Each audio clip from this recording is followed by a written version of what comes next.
السلام علیکم ورحمۃ اللہ وبرکاتہ. الحمد للہ رب العالمین والصلاة والسلام علی رسول الکریم اما بعد.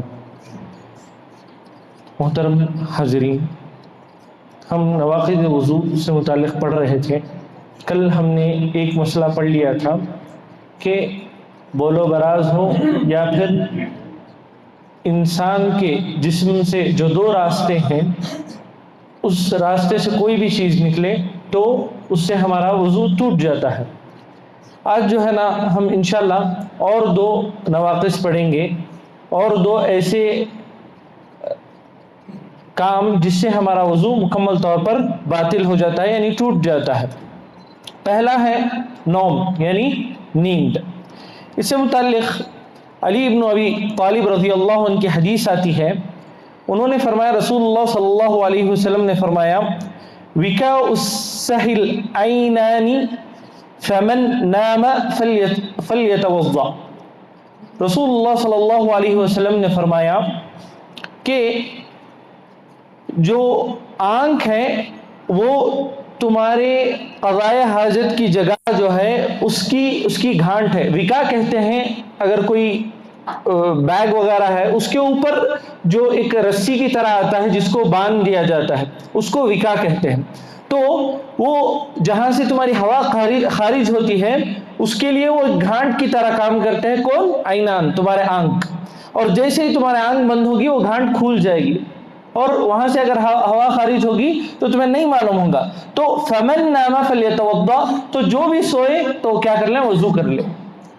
تو جسے بھی نیند آ جاتی ہے تو اسے وضو کر لینا چاہیے. کیوں؟ کیونکہ اگر ہوا وغیرہ خارج ہوگی تو ہمیں نہیں پتہ چلے گا. تو اس وجہ سے نیند کیا ہے؟ نواقض وضو میں سے. ایک اور روایت آتی ہے جس کے راوی صفوان ابن اسال ہیں. وہ فرماتے ہیں، کان رسول اللہ صلی اللہ علیہ وسلم یأمرنا اذا كنا سفرا الا ننزع خفافنا 3 ایام ولياليهن. رسول اللہ صلی اللہ علیہ وسلم نے فرمایا، ہمیں باقاعدہ طور پر حکم دیتے ہیں. صحابی رسول فرماتے ہیں کہ رسول اللہ صلی اللہ علیہ وسلم ہمیں حکم دیتے ہیں کہ اگر تم سفر میں ہو تو تمہیں اجازت ہے، اللہ کی طرف سے رخصت ہے کہ تم 3 دن اور 3 رات ساکس پر جو ہے مسا کر سکتے ہو، ساکس پہن کر رہ سکتے ہو. جو موزے جس کو ہم کہتے ہیں وہ تم پہن کر رکھ سکتے ہو اور اسی پر مسا کر سکتے ہو. لیکن الا من جنابت، لیکن اگر تمہیں غسل واجب ہو جائے، تم پر غسل واجب ہو جائے تب تمہیں ساکس نکالنا پڑے گا. تب تمہیں واضح طور پر ساکس نکالنا پڑے گا. کیوں؟ غسل کرنا پڑے گا. من غائط و بول و نوم. لیکن جو ہے اگر تم بول و براز کے لیے جا رہے ہو اور لیکن سو رہے ہو اور اس سے وضو ٹوٹ جا رہا ہے تو تم کیا کرو گے؟ تم صرف جا کر وضو کر کے اسی پر مسا کر لے سکتے ہو. تو رسول اللہ صلی اللہ علیہ وسلم نے 3 باتوں کو ایک ساتھ بیان کیا، من غائط و بول و نوم، یعنی ایک ہو گیا بول و براز ہو گیا، اور اسی طرح نوم کو بھی یعنی نیند کو بھی اسی کے ساتھ بول و براز کے ساتھ شامل کیا. یعنی اگر کوئی سوتا ہے تو اس کا وضو ٹوٹ جاتا ہے. تو اس حدیث سے بھی ہمیں یہ بات اچھی طرح معلوم ہوتی ہے. اب ایک اور مسئلہ یہ آتا ہے کہ سونے کی مقدار کیا ہوگی، اس کی کیفیت کیا ہوگی. کیا ہم بیٹھ کر سوئیں گے تب بھی وضو ٹوٹ جائے گا، یا پھر لیٹنا ہی اس کے لیے ضروری ہے؟